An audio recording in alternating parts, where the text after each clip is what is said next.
हिंद, आपका स्वागत है हमारे न्यूज चैनल न्यूज एवन उज्जवल टाइम में। कृपया चैनल को सब्सक्राइब, लाइक, शेयर, कमेंट जरूर करें। नमस्कार, आप देख रहे हैं न्यूज एवन उज्जवल टाइम से MHU अंसारी रिपोर्टर की लखनऊ से एक बड़ी खबर।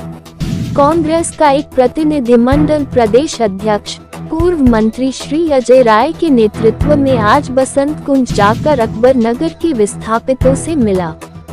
प्रदेश अध्यक्ष श्री अजय राय ने वहां मौजूद लोगों से उनकी परेशानियां सुनी एवं बड़ी बेदर्द तरीके से जमींदोज किए गए उनके आशियाने और उसके बाद बहुत बेतरतीब तरीके से उन्हें बसंत कुंज में विस्थापित करने के उनके दर्द को भी साझा किया।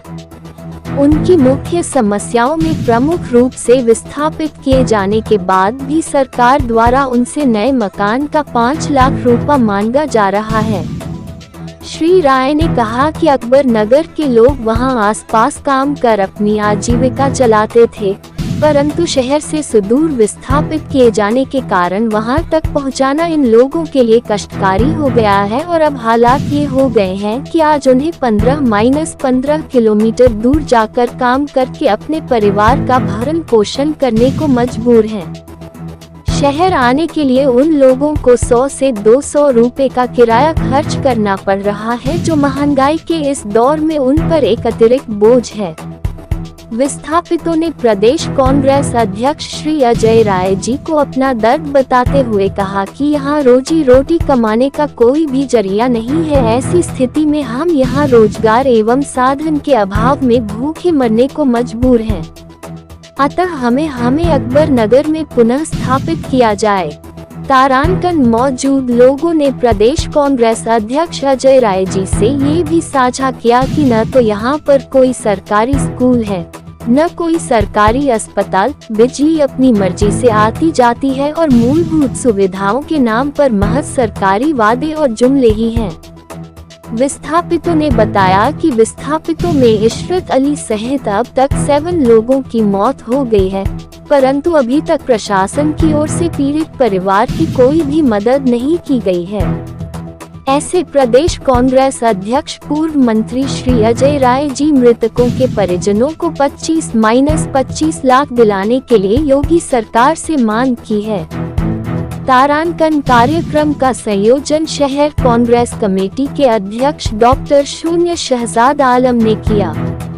इस मौके पर सदस्य AICC ललन कुमार, मीडिया विभाग के vice chairman Manish Shrivastava Hindvi, Jayaram Verma, Pushpendra Shrivastava, Anamika Yadav, doctor शून्य ऋचा शर्मा, मेहताब जायसी, के शून्य शुक्ला, सलमान बशर, अरशद आजमी आदि प्रमुख रूप से मौजूद रहे।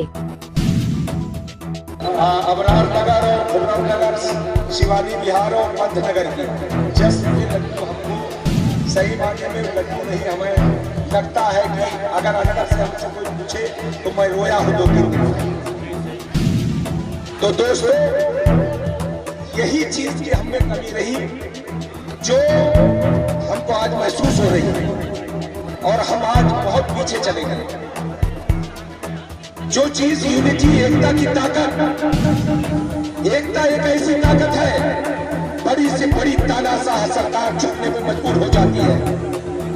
इन 1 साल में अकबर नगर के बच्चों, बेटियों और बहुओं ने, छोटे छोटे मासूम बच्चों ने, बूढ़ी औरतों ने चिल्ला करके उस बहरी बुरी सरकार को चलाने का काम किया, लेकिन उनको ये आवाज से मजलूमों की आवाज सुनाई नहीं दी, क्योंकि वो सत्ता के नशे में, गुरूर और घमंड में बह गए थे। वो अपने आप को खुदा मान बैठे थे, वो अपने आप को खुदा मान बैठे थे।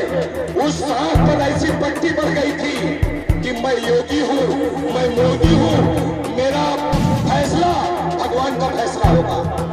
लेकिन समझ जाइए, ये बुलंदी ज्यादा देर तक टिकने वाली नहीं है।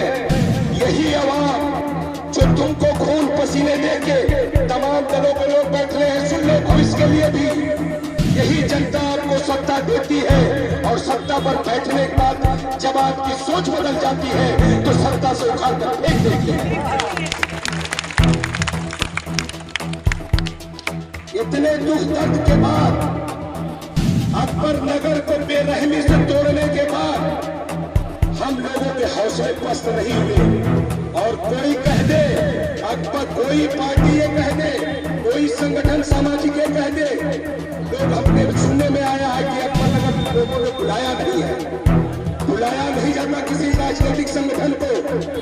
माननीय हमारे अध्यक्ष शहजाद भाई है हमारे साथ पढ़े भी है। हमने इनको ये टीमेस कॉलेज, दिव्या कॉलेज का चुनाव लड़ते थे, हमने इनको अध्यक्ष बनाया। पुराने साथी है, पुराने संघर्ष के साथी हैं। लखनऊ में बड़ी बड़ी हस्तियां जो है शायद हमारे साथ विश्वविद्यालय के साथी रहे होंगे, और उस लखनऊ यूनिवर्सिटी का प्रोडक्ट हो जहां मुसलमानों का कहीं अस्तित्व नहीं था चुनाव में। और वहां पर ऐसा नहीं है, जात बरादरी कोई नहीं चाहिए, अपने किरदार को पेश करिए, अपनी मेहनत को पेश करिए। लोग सामने लोग फैसला आपको करेंगे कि आप जात को पसंद करेंगे कि आपके किरदार को पसंद करेंगे।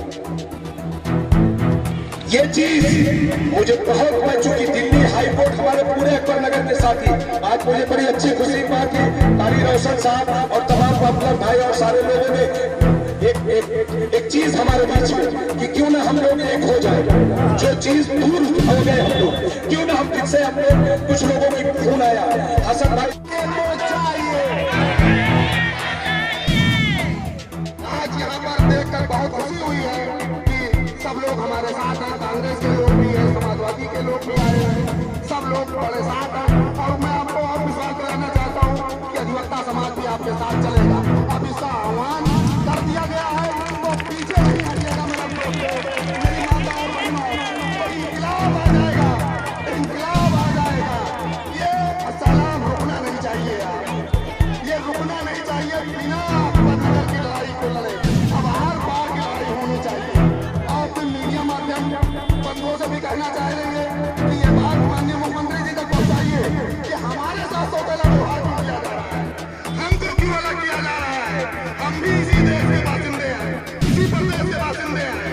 जैसे उनको हक दिया गया उसी तरह मुझको भी हक दिया जाए। भाई बिलखते हैं लोग, रोते हैं लोग, इनके आंसू को देखा जाए। मुख्यमंत्री जी क्या आप कठोर दिल के बने हुए हैं, आप कोमलता लाइए। आप इन भोली भाली जनताओं को उछाल के फेंक दिया, इस तरह से नहीं चलेगा। ये तानाशाही है, इस तानाशाही के खिलाफ हम लड़ेंगे और लड़ते रहेंगे। बहुत बहुत धन्यवाद। अभी आपके सामने बहुत से वक्ता है जिनको आपको सुनना है, लेकिन मैं आपसे कहूंगा कि ये लड़ाई लड़ने, आपकी लड़ाई लड़ने के लिए जो आए हैं, आप लोग उससे ज्यादा तादाद में नजर आना चाहिए। लेकिन अफसोस के साथ कहना पड़ रहा है, इतनी बड़ी आबादी होने के सारे मंत्री लग गए, लेकिन माननीय श्री अजय राय जी अपने पदों से हटे नहीं, तमाम लोगों का पर्चा वापस लेके भाग गए। लेकिन अजय राय साहब वहां मौजूद रहे, मोदी के जी के हाथ में हाथ डालकर चुनाव लड़ा। और अगर पूरी व्यवस्था, पूरा तंत्र न लगा होता, ईवीएम न होती, इस गरीबों के लिए, अकबर नगर के लिए क्या कहना चाहते हैं? निश्चित तौर से इनके साथ ये सरकार ने बहुत अत्याचार अन्याय किया है। ये पूरी तरीके से, जहाँ तक मेरी जानकारी है कि 70-75 साल से ये वहाँ रह रहे हैं और ज़्यादा दिन से ही रह रहे होंगे। और जिस तरीके से यहाँ पर महिलाएं और पुरुष सब लोग, ये पूरी तरीके से इनके आँख में आंसू है, ये कलप रहे हैं और इनके घरों को ज़मींदोज कर दिया और वहाँ पर प्लांटेशन करने जा रहे हैं। घर गिराकर पेड़ लगाने जा रहे हैं, किसी का घर उजाड़ कर पेड़ लगा रहे हैं। क्या है ये पूरी तरीके से अत्याचार अन्याय है। और यहाँ पर जब से ये लोग आए हैं 5 मौतें हो चुकी हैं। अब ये 7 लोग मर गए। और यहाँ न अस्पताल है, न स्कूल है, न यहाँ पे लोग बता रहे हैं न मंदिर है, न मस्जिद है, और न यहाँ पर कब्रिस्तान है, न शमशान है, कुछ तक नहीं है। और यहाँ जाके हजारों लोगों को अपने जंगल में बसा दिया। 16,000 लोगों को। आप सोच सकते हैं कि पूरा का पूरा आपने पूरा एक शहर, पूरा का पूरा एक कस्बा ही तोड़ दिया। और निश्चित तौर से जहाँ तक मेरी जानकारी है कि केवल और केवल ये जानबूझकर ये सारी चीज़ें की गई हैं और ये लोगों को बेदखल करने के लिए, केवल और केवल लोगों को प्रताड़ित करने के लिए काम किया गया। सर, क्या इसमें एक जात को लेकर के किया गया, हिंदू मुस्लिम को लेकर के किया है? क्या मकसद है उत्तर प्रदेश सरकार का? मकसद है केवल लोगों के अंदर संदेश देना कि हम लोगों को प्रताड़ित कर रहे हैं, मुसलमान समाज को प्रताड़ित कर रहे हैं। इसमें हिंदू मुसलमान सब लोग इसमें हैं, प्रताड़ित करने के लिए। हम नाम उसका अकबर नगर, अब वो दिखाएंगे कि अकबर नगर हमने तोड़ दिया। ये पूरे देश में ये चलाने का काम कर किए। पर इतना मैं कहना चाहूँगा कि अभी 24 आ रहे हैं, अभी 7 स्टेट आ रहे हैं, अभी 10 विधानसभा हारेंगे। आने वाले 4 स्टेट के चुनाव इनको हराएंगे पूरी तरीके से भारतीय जनता पार्टी। सर, जिस तरीके से अकबर नगर के निवासियों ने कम से कम 6 महीने से 7 महीने तक के कोर्ट कचहरी तक के सारे पेपर वगैरह लगाए और 1 महीने के अंदर इन्होंने इंद्रप्रस्थ कॉलोनी वालों को किस तरीके से न्याय दे दिया, क्या उसमें रहा? न्याय नहीं, अभी इंद्रप्रस्थ वाले अगर खुश हो रहे हैं, ये केवल और केवल एक उन्होंने जुमला दिया है। अभी 10 चुनाव हैं, उपचुनाव। इस नाते अभी इंद्रप्रस्थ नगर को, खुर्रम नगर को और अभी अबरार नगर को रोका है कि 10 चुनाव जब होंगे, इसलिए अभी अध्यापकों की हाजिरी भी रोक लगाई है। जो टीचर्स की हाजिरी रोक लगी है ना, वो केवल 2 महीने के लिए है कि 2 महीने तक चुनाव हो जाएगा, उसके बाद टीचर्स वाली भी हाजिरी लगेगी और फिर बाकी की जो आगे की कार्रवाई है उसको भी करेंगे। जैसा कि सर उसमें अभी जो एनडीए ने नोटिस बांटी थी उसमें ये दिखा रहे थे अकबर नगर डूब क्षेत्र, कितनी बार बाढ़ आई है? निश्चित तौर से मैं ये कहना चाहूँगा कि ये यहाँ का जो एनडीए है ये बताए, यहाँ की जनता के लोगों को बताए कि अभी तक बाढ़ में कितनी बार अकबर नगर डूबा है, अकबर नगर में कितनी बाढ़ आई है। ये केवल और केवल प्रताड़ित करने की कार्रवाई है और लोगों को मानसिक रूप से लोगों को मानसिक रूप से कमजोर करने की कार्रवाई। सर, जिस तरीके से रहीम नगर में 35 मीटर के दायरे में लिया गया और यहाँ पर कम से कम 500 मीटर दायरे में लेकर के तोड़ दिया गया, उसके लिए क्या कहना चाहेंगे? ये पूरी तरीके से यही बात हम लोग लोकसभा और विधानसभा में उठाएंगे कि ये अगर आप 35 मीटर पे अगर तोड़ने की बात करते हैं और उसके बाद आप 500 मीटर वालों पर आपने तोड़ा है, ये 2 तरीके का ये 2 नियम कैसे चलेंगे एक शहर के अंदर, ये 2 कानून कैसे चलेंगे?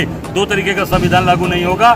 निश्चित इसमें पूरी सरकार के ऊपर कार्रवाई होगी। ये विधानसभा लोकसभा में अभी जैसे मुख्यमंत्री का ट्वीट हुआ था तो पहले उस पर दिया गया था कि हाँ इतना एरिया छोड़ा जाएगा, उसके बाद वो ट्वीट डिलीट कर दिया गया, फिर दोबारा जो है उसी दिन 2 ऑर्डर पेश किए जाते। देखिए, उसमें जब हम लोगों ने वीडियो जारी किया, एक मेरा वीडियो भी जारी हुआ है जब हम लोगों ने कहा है कि हम लोग उनके साथ खड़े हैं, उसके बाद वो कार्रवाई भी ट्वीट हुआ है। पूरी तरीके से ये एकजुटता का परिणाम है। इंडिया गठबंधन और कांग्रेस के लोग पूरी ताकत के साथ खड़े हैं और न्याय दिलाने के लिए हम लोग कटिबद्ध हैं, वचनबद्ध। क्या सर, डर की वजह से ये इन्होंने निर्णय चेंज किया है? बिल्कुल डर की वजह से ही निर्णय है और ये डरेंगे, इनको और भी डरवाएंगे। हम लोग इतना डरवाएंगे कि इनकी पूरी पार्टी ध्वस्त होने वाली है। क्योंकि आपका चेहरा एक अहम भूमिका निभाता है, क्योंकि आपका चुनाव प्रधानमंत्री जी से हुआ है, उसके लिए क्या कहेंगे आप? अरे, प्रधानमंत्री को तो हरा ही दिया था, अब जबरदस्ती तिकड़म करके घसीट के जीते हैं। अभी पूरे प्रदेश में और देश में इनको हराएंगे। अकबर नगर का मुद्दा सर, जिस तरीके से उनका मकान गया, घर गया, इनका रोजगार भी गया, उसके लिए क्या कहना चाहेंगे? बिल्कुल, देखिए ये लोग बहुत ही दुखी हैं, इतने दूर रहकर बेचारे, क्या ये इनको रोजगार बसा दिया, ये पूरी तरीके से बहुत दुखदाई है, बहुत ही कष्टप्रद है। इसकी जितनी निंदा की जाए कम है। हम सब लोग इनके साथ खड़े हैं, न्याय दिलाने के लिए वचनबद्ध, कटिबद्ध है। क्या चाहते हैं सर, अकबर नगर फिर वहाँ से बसे? बिल्कुल, हम सब लोग ये मांग करेंगे, ये डिमांड करेंगे कि अकबर नगर को पुनः फिर से स्थापित किया जाए और इनके घर सरकार बना के इनको घर दे और मुआवजा दे, ताकि अपने घर को बना सके, अपने परिवार को पालन कर सके।